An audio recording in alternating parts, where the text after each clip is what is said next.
दोस्तों, रंजना 2 महीने बाद अपने मायके से वापस लौटी रही थी। अब जैसे ही वो घर पर पहुंचती है अपनी, तो दरवाजा खुला रही होती है। लेकिन रंजना के पति सुरेश, जो कि दरवाजा खोलने का नाम नहीं लेते हैं। रंजना डोरबेल बजाती है, कोई जवाब नहीं मिलता है।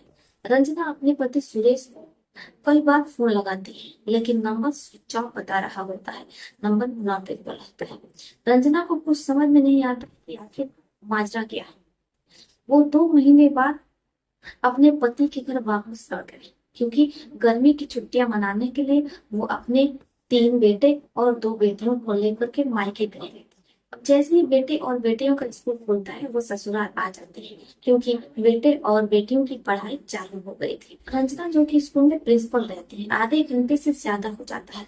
वो दरवाजे पर खड़ी रहती है, कभी डोरबेल बजाती है तो कभी अपने पति को फोन लगाती है। ना तो उनके पति फोन उठाते हैं और ना ही दरवाजा खोल रहे होते हैं।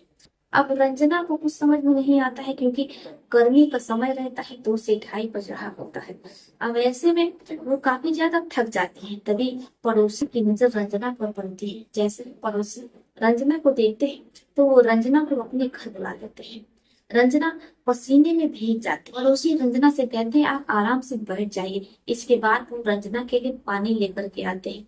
रंजना एक सांस में ही पूरा पानी गटक जाते हैं। रंजना काफी ज्यादा परेशान रहती है। पड़ोसी रंजना से कहते हैं कि हो सकता है कि आपके पति सो रहे हो, वो दरवाजा खोल देंगे। रंजना कहती है कि अगर हमारे पति सो रहे हैं तो वो फोन तो उठा ही सकते हैं, क्या अपना फोन भी वो साइलेंट पे रखे हुए हैं। हमारे पति कभी भी ऐसा नहीं होता था कि हमारा फोन ना उठाए, वो एक बार में ही फोन उठाते थे, लेकिन उनका नंबर स्विच ऑफ बता रहा है। जब पड़ोसी ये सुनते हैं, तो वो रंजना से कहते हैं कि हाँ, कई दिनों से हम लोगों ने भी आपके पति को नहीं देखा है। यहाँ तक कि आपके घर दूध वाला आता था और वो चिल्ला करके आवाज दे करके चला जाता था। सुरेश कुछ भी नहीं बोलते थे, और ना तो वो अखबार वालों से अखबार ही लेते थे। अब जब रंजना ये सुनती है, तो और ज्यादा परेशान हो जाती है। पड़ोसी कहते हैं कि देखिए रंजना, आप परेशान नहीं होइए, अभी हम जा रहे हैं, दरवाजा खुला रहे हैं। इसके बाद पड़ोसी जाते हैं और वो तेज आवाज में सुरेश को आवाज लगाते हैं, लेकिन सुरेश कुछ भी नहीं बोलता है। अब वो लोग दरवाजा पीटने लगते हैं, लेकिन दरवाजे की आवाज से भी सुरेश दरवाजा नहीं खोलता है। अब किसी को कुछ समझ में नहीं आता है। पड़ोसी को कुछ शंका होती है, इसलिए वो पुलिस को फोन कर देता है। आनंद फानंद में पुलिस आती है। वो भी पहले सुरेश को आवाज देती है। जब घर से कोई आवाज नहीं आती है, तो पुलिस वाले दरवाजा पीटने लगते हैं।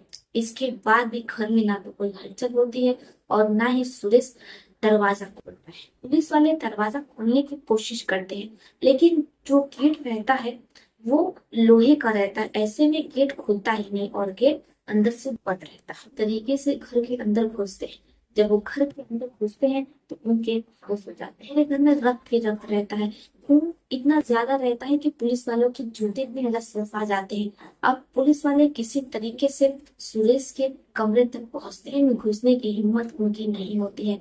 उनकी नाक बदबू से फटी जा रही रहती है। पहले तो वो पीछे हट जाते हैं, इसके बाद वो किसी तरीके से कमरे में घुसते हैं। जैसे ही वो कमरे में घुसते हैं, तो उनके हाथ पांव फूल जाते हैं, क्योंकि कमरे में 300 रहता है। पुलिस वाले 100 देते हैं, तो वो पोस्टमार्टम के लिए भेज देते हैं। 100 सुरेश का रहता है, बाकी 2 किसके रहते हैं, पुलिस वालों को समझ में नहीं आता है। अब जैसे ही रंजना को पता चलता है कि उसके पति की हत्या हो गई है, तो वो बहुत ज्यादा रोने लगती है, अपनी चूड़ियां तोड़ रही होती है। पुलिस वाले रंजना से पूछताछ करते हैं, लेकिन रंजना इस स्थिति में नहीं होती है कि वो पुलिस वालों के किसी भी सवाल का जवाब दे सके। रंजना का रो रो करके बुरा हाल रहता है। रंजना के मायके वाले भी अमेठी से सीधा रंजना के ससुराल पहुंच जाते हैं। पुलिस वाले अंतिम संस्कार के लिए 100 को रंजना के परिवार के हवाले कर देते। अब रंजना के तीनों बेटे अपने पिता का किसी तरीके से अंतिम संस्कार करते हैं और अपने पिता को मुख अग्नि देते हैं। इधर बेटियां खड़ी आंसू बहा रही होती हैं कि उनके पिता अब इस दुनिया से चले गए हैं। रंजना भी विलाप कर रही होती है कि अब उसके परिवार का क्या होगा। भरी जवानी में उसके पति उसे विदा करके चले गए। परिवार रंजना को समझाता है और वो उन्हें अमेठी ले आता है, लेकिन पुलिस को कुछ समझ में नहीं आता है कि आखिर सुरेश की हत्या किसने और किस लिए की, और उसके साथ जो 2 और 100 रहते हैं वो किसके थे। पुलिस बुद्धि सुलझाने की कोशिश करती है, लेकिन ये बुद्धि पूरी तरीके से उलझती जाती है। अब पुलिस आसपास लगे सीसीटीवी कैमरे खंगालती है, पड़ोसियों से पूछताछ करती है, लेकिन पुलिस को कोई भी साक्ष्य और सबूत नहीं मिल पाता है। पुलिस समझ नहीं पा रही होती है कि आखिर माजरा क्या है। पुलिस बारी बारी से पड़ोसियों से पूछताछ करते हैं। पड़ोसी कहते हैं कि सर, सुरेश तो एक अच्छे स्वभाव का व्यक्ति था और उसकी किसी से कोई लड़ाई नहीं थी, बल्कि वो तो हर किसी से जब भी मिलता तो बहुत मन से मिलता, मुस्कुरा कर मिलता। अब जब पुलिस वाले ये सुनते हैं, रंजना से भी पूछताछ करते हैं। रंजना कहती है कि सर, हमें उन दो व्यक्तियों के बारे में नहीं पता कि आखिर उनका हमारे पति से क्या रिश्ता था और वो लोग हमारे घर में क्या कर रहे थे। इसके बाद पुलिस उस शव के बारे में पता करती है कि वो किसके थे, तो पता चलता है वो शव सुरेश के दोस्तों के थे। इसके बाद पुलिस वाले परिवार तक पहुंचते हैं, परिवार से पूछताछ करते हैं कि पत्नियां जो पुलिस वालों को बताना शुरू करती हैं तो पुलिस वालों को यकीन नहीं होता है।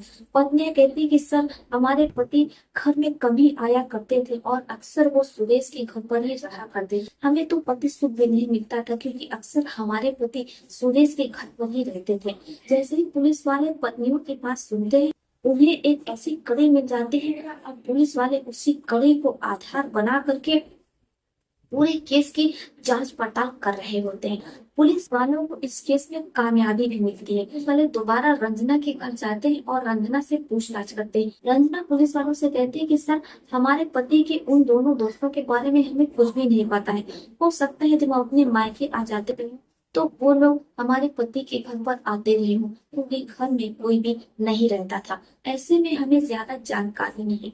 जब पुलिस वाले ये सुनते हैं तो वो रंजना का बयान लेने के बाद वहां से चले आते हैं। अब वो इसी कड़ी को आधार बना करके पूरी कोशिश कर रहे होते हैं कि पुलिस वाले उन हथियारों तक पहुंच सके जिन्होंने 3 लोगों को उनके ही घर में घुसकर इतनी बेरहमी से, इतनी निर्ममता से उनकी हत्या कर दी थी।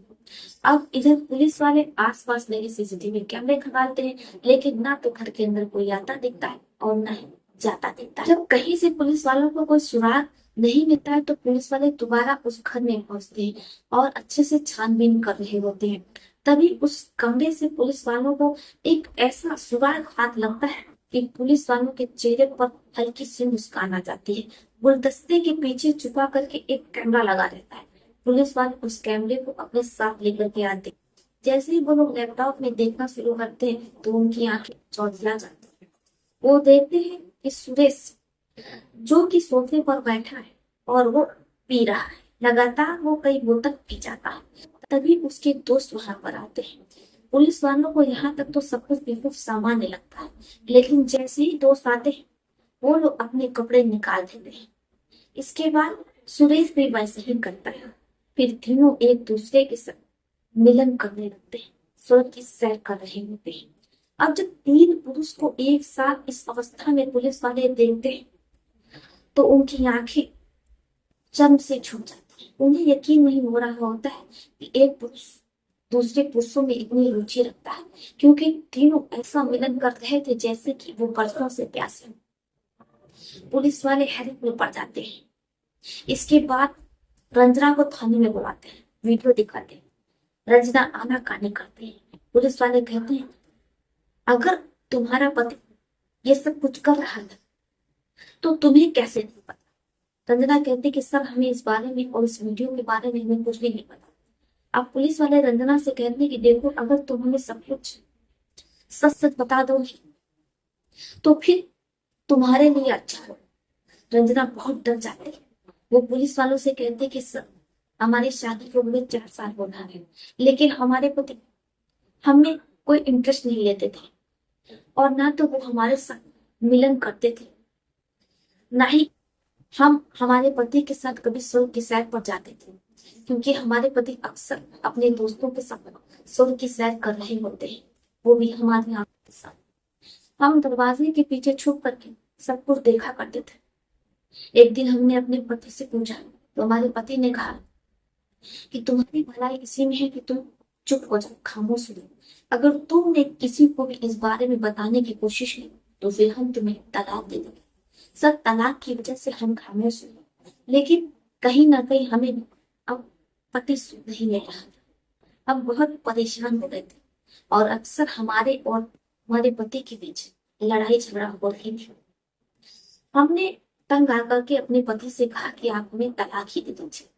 अगर आपको हमारे साथ मिलन नहीं करना था तो आपने हमसे शादी ही क्यों की? हमारे पति सुरेश ने हमें कहा कि शादी तो हम मजबूरी में थी, समाज के दबाव में थी, क्योंकि अगर समाज वालों को ये पता चल जाता कि हम ये हैं तो वो हमारा जीना दुश्वार कर देते। इसलिए हमने समाज वालों को दिखाने की एक महिला से शादी कर ली। हमें तो शुरू से ही रुचि पुरुषों में रही, क्योंकि हम ये हैं। ऐसे में हम पुरुष होकर के दूसरे पुरुष से शादी नहीं कर सकते थे और अपना वैवाहिक जीवन उनके साथ नहीं जी सकते थे। इसलिए हमने समाज के दबाव में, समाज के भय में, समाज के डर में हमने आपसे शादी की। और फिर समाज में अपनी इज्जत बनाने के लिए हमने आपके साथ मिलन किया, जिससे हमें 3 बेटे और 2 बेटियां। अब इससे ज्यादा हम आपके साथ कुछ भी नहीं कर सकते। जब मैं ये सुनती हूँ कि मेरे साथ धोखा हुआ है तो मुझे बहुत गुस्सा आता है और मैं ये ठान लेती हूँ कि मैं अपने पति सुरेश इसका बदला अपने अपमान का जरूर लेकर के रहूं। समाज के डर से उन्होंने उसका जीवन बर्बाद कर दिया। अब जैसे ही मुझे मौका मिलता है मैं अपने पति को और साथ ही उनके उन दोस्तों को रास्ते से हटा देती हूँ और उन्हें मौत के घाट उड़ा देती हूँ। कि आगे ये कहते हुए भर जाते हैं, लेकिन पुलिस वाले जैसे ही रंजना का बयान लेते हैं, उनके पास साक्ष्य होता है, गवाही होती है, वो केस फाइल करते हैं और रंजना पर 2 सालों तक केस चलता है। इसके बाद फास्ट ट्रैक में मुकदमा चलने के बाद रंजना को उम्र कैद की सजा होती है। अब रंजना जेल में सलाखों के पीछे आजीवन कारावास की सजा काट रही है। इधर रंजना के 3 बेटे और 2 बेटियां जो कि बड़े हो चुके हैं, वो अपना जीवन अपने तरीके से जी रहे हैं, अपनी ननिहाल में रह करके। वो अक्सर अपनी माँ रंजना से मिलने जाया करते हैं। तो आपका इस कहानी पर क्या सोचना? क्या रंजना के पास और कोई दूसरा रास्ता था? क्या वो दूसरा रास्ता अपना सकती? रंजना ने जो कुछ भी किया वो कहाँ तक सही गलत, आप लोग अपने राय हमें कमेंट बॉक्स में लिख सकते हैं। तो चलिए फिर चलती हूँ, मिलती हूँ आपसे किसी और कहानी। तब तक के लिए आप अपना अपने परिवार का ध्यान रखिए। आदाब, नमस्कार।